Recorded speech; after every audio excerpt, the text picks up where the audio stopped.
డబ్బు, అనారోగ్యం, ఉద్యోగం, వ్యాపారం, అప్పులతో బాధపడుతున్నారా? మీకోసమే లాంచ్ యువర్ ఫ్యూచర్ ప్రోగ్రామ్.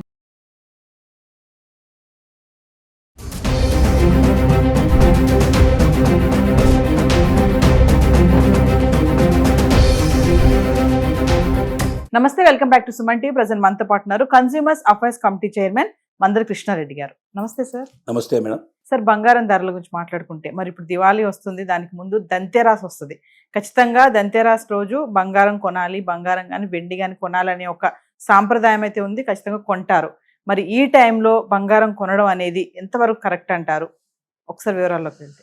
అంటే నిపుణులు చెప్తున్న దాన్ని బట్టి ఆలోచిస్తే మాత్రం సహజంగా బంగారం పెరగడానికి కారణాలు, బంగారంలో రేట్ల తేడా రావడానికి కారణాలు ముఖ్యంగా ప్రపంచం అస్థిరంగా ఉండడం, స్థిరంగా ఉండకపోవడం, దేశాల మధ్యలో ఉండేటువంటి అస్థిరత్వం అనేది, యుద్ధాలు కానీ ఇలాంటివి. రెండోది ఆర్థిక పరిస్థితులు కూడా ఆర్థిక మాంద్యంలోకి నెట్టబడేటువంటి దేశాల వల్ల, సంస్కరణలు తీసుకురావడం వల్ల, సుంకాలు బాగా పెంచడం వల్ల, అమెరికన్ సుంకాల వల్ల, రియల్ ఎస్టేట్ పడిపోవడం వల్ల, స్టాక్ మార్కెట్లు సరిగ్గా ఫ్లక్చువేషన్స్లో ఉండడం వల్ల, స్థిరంగా ఉండకపోవడం వల్ల, ఇలా రకరకాల కారణాల చేత మనకు బంగారం రేట్లలో కుదింపులు అనేవి పెరగడం తగ్గడం అనేది జరుగుతూ ఉంది. పెరగడానికి ముఖ్యమైన పరిస్థితులన్నీ ఇప్పుడు ఉండటం వల్ల పెరుగుకుంటూ వస్తూ ఉంది. ముఖ్యంగా ఆర్థిక నిపుణులు ఏం చెప్తున్నారంటే, ఒక ఔన్స్ బంగారం ప్రపంచ దేశాల లోపల 6 నెలలు 8 నెలలు, ఒక సంవత్సరం కింద చూస్తే లెక్క, ఒక సంవత్సరం క్రితమే లెక్క తీసుకుంటే $2,800 ఉండేటువంటి ఒక ఔన్స్ ధర ఇవాళ $3,800 నుంచి $4,000 పెరిగింది. అంటే దాదాపుగా $1,000 పెరిగింది. తత్ఫలితంగా ఏమైందంటే మొత్తం టోటల్గా ప్రపంచంలో మార్కెట్ విలువలు పెరిగిపోయి బంగారం రేట్లు బాగా పెరిగిపోయాయి. ఈ పెరిగిపోయిన రేట్లు తగ్గుతాయా, ఇలాగే పెరిగే అవకాశాలు ఉన్నాయా అని ఒకసారి మొత్తం చెక్ చేస్తే ఇప్పుడున్న పరిస్థితులకు భిన్నంగా పెద్దగా రాకపోవచ్చు పరిస్థితులు. రెండోది, ఈ ఆర్టిఫిషియల్ ఇంటెలిజెన్స్ పెరుగుతున్న టైం లోపల ఉద్యోగాలను కూడా బాగా తొలగించడంలో కూడా అస్థిరత్వం ఏర్పడే పరిస్థితులు కూడా ఉన్నాయి. వీటికి కూడా కొంత ప్రభావం దీని మీద పడే అవకాశాలు ఉన్నాయి. అంటే విదేశాలకు వెళ్ళేవాళ్ళు కానీ, విదేశాల నుంచి వచ్చేటువంటి వాళ్ళ సంఖ్యలో కూడా చాలా మార్పులు చేర్పులు వస్తున్నాయి. ఎక్కడ పెట్టుబడి పెట్టాలనుకున్నప్పుడు గబుక్కున మనం ఇప్పుడు రియల్ ఎస్టేట్లో పెట్టగలిగే పరిస్థితులు లేదు. రెండో, దేంట్లో పెట్టగలిగితే స్టాక్ ఎక్స్చేంజ్లో పెట్టగలిగే పరిస్థితులు కనబడటం లేదు. ఇక ఉన్న ప్రత్యామ్నాయం ఏమిటంటే గోల్డ్ లేక సిల్వర్ మీద మనం పెట్టుబడి పెట్టాలి. వీటి మీద పెట్టుబడి పెడితే ఈ పెట్టుబడులు మనకు రాబడిని ఇచ్చే అవకాశాలు ఉన్నాయా అంటే, ఖచ్చితంగా మిగతా అన్నిటితో పోల్చినట్టయితే, ఈ 6 నెలలు ఒక సంవత్సరం కాలం తీసుకున్నట్టయితే మిగతా ఏ రంగంలోనూ కూడా లేనంత ఎక్కువ రేటు, అధికంగా చొచ్చుకుపోతున్న పరిస్థితి, రోజు రోజుకు తేడాలు వస్తున్న పరిస్థితి. మరి 1,50,000 కూడా రీచ్ అవుతుందేమో బంగారం అనేటువంటి నమ్మకాలని 100% కలిగిస్తుంది. 20,000-25,000, 30,000 మధ్యలో ఇప్పుడు ఊగిసలాడే పరిస్థితులు ఏర్పడ్డాయి. కాబట్టి 1,25,000, 1,30,000 మధ్యలో తప్పనిసరిగా ఇది $1,50,000 దీపావళి దాటే లోపల కూడా జరిగిన ఆశ్చర్యపడాల్సిన అవసరం లేదని చాలామంది నిపుణులు చెప్తున్నారు. కాబట్టి మనం బంగారంలో పెట్టుబడి పెడితే మోసపోతామా, నష్టపోతామా, విపరీతంగా వెనక్కి వెళ్తుందా అని భయపడాల్సిన అవసరం అయితే కనబట్టలేదు. ఎంత వెనక్కి వెళ్ళినా ఓ 10,000, 15,000 తేడా రావచ్చు, కానీ అంతకన్నా మించి తేడా వచ్చే కనిపిస్తుంది. అంటే మిగతా వాటిల్లో స్టాక్ లాగా తెల్లారేసరికల్లా ఒకేసారి 100 పాయింట్లు 1000 పాయింట్లు తగ్గిపోయి పెట్టిన పెట్టుబడి అంతా కూడా మొత్తం పోయి అసలుకే ఎసరు వచ్చేట్లు పరిస్థితులు అంత ఘోరంగా ఇక్కడ ఉండవు. 10,000-15,000 రూపాయలు ఒక తులానికి తగ్గినా కూడా అది తొందరలోనే మళ్ళీ రికవర్ అయ్యే అవకాశాలు కూడా కనబడుతున్నాయి. ఇప్పుడున్న అస్థిర పరిస్థితులు అలాగే ఉన్నట్టయితే, ఈ పరిస్థితులన్నీ ఒకేసారి అట్లా టక్కన ఏదో మాయల పక్కన ఇలా చేస్తే అలా మాయమయ్యే పరిస్థితులు లేవు. ఇవ్వాలి మెల్లమెల్లగా తేడాలు వస్తాయి తప్ప ఒకేసారి తేడా రావు. ఒకవేళ స్లోగా వెనక్కు పెరుగుతున్నట్టు కనిపిస్తే, రోజుకు $500-1000 తగ్గుతున్నట్టుగా కనబడి ఒక వారం 15 రోజులు అదే పరిస్థితి ట్రెండ్ కంటిన్యూ అయ్యేటైతే అలాంటప్పుడు గబుక్కున్న దానిలోంచి తీసేసుకునే అవకాశాలు మనకు ఉన్నాయి. కాబట్టి బంగారం మీద పెట్టుబడి పెట్టడం సేఫ్ అనేటువంటి విషయాన్ని తెలియజేస్తున్నాయి. అయితే బంగారంతో పాటుగా వెండి మీద కూడా పెట్టుబడి పెట్టడం మంచిది అనేటువంటి విద్యని చాలా స్పష్టంగా తెలియజేస్తున్నాయి. ఎందుకంటే బంగారం కన్నా వెండి ఇంకా చాలా అధికంగా పెరుగుతోంది. దాని ముందర అసలు బంగారం ఈ చాలా తక్కువగా పెరిగినట్టు లెక్క, అలా పెరుగుకుంటూ వెళ్తోంది. దీనికి ఇలా పెరుగుతుంది కాబట్టి ఈ దంతెరాస్ లాంటి దాంట్లో ముఖ్యంగా ఏం చేయాలంటే, మహిళలు కొనగలిగేటువంటి వాళ్ళు బంగారాన్ని కొనుక్కోవచ్చు, కొనలేని వాళ్ళు వెండి కొనుక్కోవడం చాలా మంచిది. అంటే పేదవాళ్ళు, మధ్యతరగతి వాళ్ళు, బిలో పవర్టీ లైన్లో ఉండేటువంటి వాళ్ళు ఎక్కువగా వాళ్ళు ఏంటంటే దంతెరాస్ ఏదో ఒకటి కొనాలి కంపల్సరీగా. ఆ రోజున బంగారం అనుకుంటే, బంగారం కాదు వెండి వచ్చినా పర్లేదు, రెండు విలువైనవి. బంగారం అంటే పచ్చగా ఉండేది బంగారం బాగా విలువైంది అని కొంటేనే మనకేదో మహాలక్ష్మి వస్తుంది కదా. లక్ష్మీదేవి అంటే సంపద. సంపద అది బంగారం రూపంలో ఉండొచ్చు, వెండి రూపంలో ఉండొచ్చు.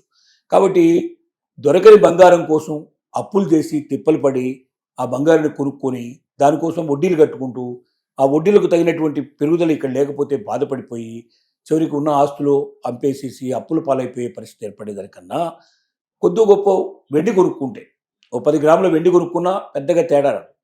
ఈ లెక్కన 1,50,000 రూపాయలు సుమారుగా 1,60,000 మధ్యలో మనకి వాళ్ళ వెండి వస్తుంది కాబట్టి దాన్ని మీరు 10 గ్రాముల కింద లెక్కేసుకుంటే చాలా తక్కువ వస్తుంది దాని కాస్ట్. అంటే కొన్ని వేల రూపాయల్లోనే మనం కొనుక్కునే అవకాశాలు ఉన్నాయి.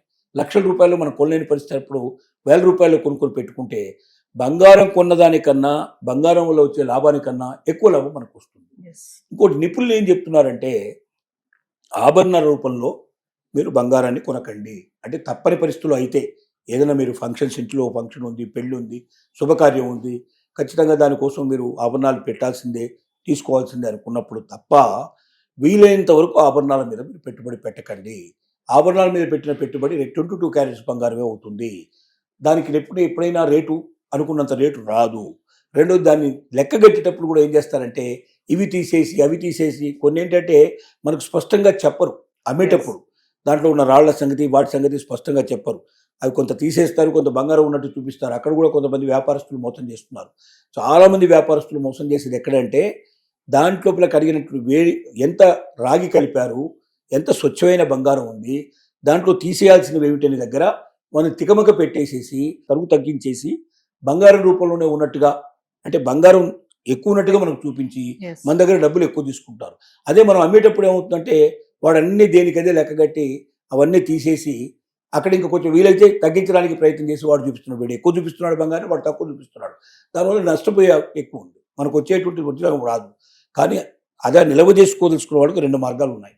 ఒకటి వాళ్ళు బిస్కెట్ల రూపంలో కానీ, లేకపోతే కడ్డీల రూపంలో కానీ, లేకపోయినట్టు వాళ్ళు బాండ్ల రూపంలో కూడా పెట్టవచ్చు. ETF బాండ్ల రూపంలో పెట్టుకోవచ్చు, లేదా గవర్నమెంట్ ఇష్యూ చేసేటువంటి గోల్డ్ బాండ్స్ రూపంలో పెట్టుకోవచ్చు. గోల్డ్ బాండ్ రూపంలో 2 రకాల అవకాశాలు వాళ్ళకు ఉన్నాయి. ఒకటి ఏంటంటే ఈ రోజున ఎంతైతే పెట్టుబడి పెట్టారో, ఈ రోజున ఎంత డబ్బు నేను దాంట్లో పెట్టానో అంత డబ్బుకు విలువైన బంగారాన్ని వాళ్ళు లెక్క కడతారు. మీరు ఎప్పటికప్పుడు ఎంతైతే పెడుతుంటారో మీరు తీసేదాకా ఈ రోజున ఎంత, మళ్ళీ 15 రోజుల తర్వాత మీరు పే చేస్తారు, మళ్ళీ 4 రోజుల తర్వాత పే చేస్తారు. మీరు దాంట్లో ఎంత పెట్టుబడి పెట్టుకుంటూ పోతున్నారు. పెట్టుబడి పెట్టినప్పుడల్లా ఆ రోజుకి ఎంత రేటు ఉందో ఆ రేటు ప్రకారంగా బంగారం తీసేసి టోటల్ బంగారం ఇచ్చే పద్ధతి ఒకటి. రెండోది అలా కాకుండా మీరు కట్టుకుంటూ పోతారు. మీరు టోటల్ అమౌంట్ ఎంత అయిందో దానికి ఆ రోజున ఉన్న లెక్క ప్రకారం మీకు ఏమంటే ఇస్తారు. మూడోది ఉంది, మీకు పెరిగిన రేటు ప్రకారమే ఇవ్వడానికి కూడా సిద్ధం. పెరిగిన రేటు ప్రకారం కూడా దానికి ఒక రకమైన పద్ధతి రూపంలో కట్టాలనే పద్ధతులు ఉంటాయి. అంటే 3 రకాల అవకాశాలు కల్పిస్తారు. ఇది ఏది మీకు దీంట్లో సూట్ అవుతుందో, ఏది పర్ఫెక్ట్గా ఉంటుందో, అంటే మార్కెట్లో బాగా పెరుగుతుందని నమ్ముకున్నప్పుడు ఒక రకంగా వెళ్ళాలి, తగ్గే పరిస్థితి ఉన్నప్పుడు ఇంకో రకంగా వెళ్ళాలి, తగ్గినా పెరిగినా పర్వాలేదు అనుకున్నప్పుడు ఇంకొక రకంగా వెళ్ళాలి. ఇవి కొంచెం జాగ్రత్తగా స్టడీ చేసుకొని ముందుకెళ్ళగలిగితే బంగారంలో ఎట్టి పరిస్థితుల్లో నష్టం రాదు. వెండి బంగారం కన్నా ఎక్కువ దూసిపోయే అవకాశం ఉందని మనం మొదటి నుంచి చెప్తున్నాం. దానికి తగిన రిజల్ట్ కూడా వస్తుంది. దానికి కారణాలు ఏమిటంటే ఒకటి ఎలక్ట్రికల్ వాహనాల లోపల వెండిని వాడటం, రెండోది ఏంటంటే సోలారు సిస్టమ్ లోపల వాడుతున్నారు. బ్యాటరీలలో కూడా ఈ మధ్య కొత్తగా పెద్ద బ్యాటరీలు, మామూలు బ్యాటరీలు కాకుండా పెద్దగా ఇండస్ట్రీకి సంబంధించిన బ్యాటరీలో కూడా వెండిని వాడుతున్నారు. కొన్ని ఔషధాల్లో కూడా వెండిని వాడుతున్నారు. వెండి వాడకం కనీసం 200 నుంచి 400% ఎక్కువగా వెండి వాడకం పెరిగింది. ఇంత పర్సెంటేజ్ ఒకేసారి పెరగడం వల్ల వెండి అవసరం విపరీతంగా మార్కెట్లో తగ్గింది. దానికి తగినటువంటి ఉత్పత్తి జరగడం లేదు. కాబట్టి వెండి రేట్లు బంగారం రేట్ల కన్నా చాలా ఎక్కువగా ముందుకెళ్లే అవకాశం ఉంది.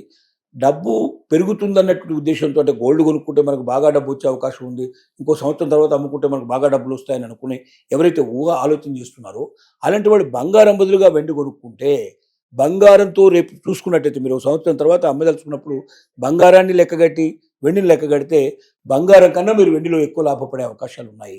కాబట్టి దాచుకునే ఆలోచన ఉంటే వెండిని కొనుక్కోండి. Thank you.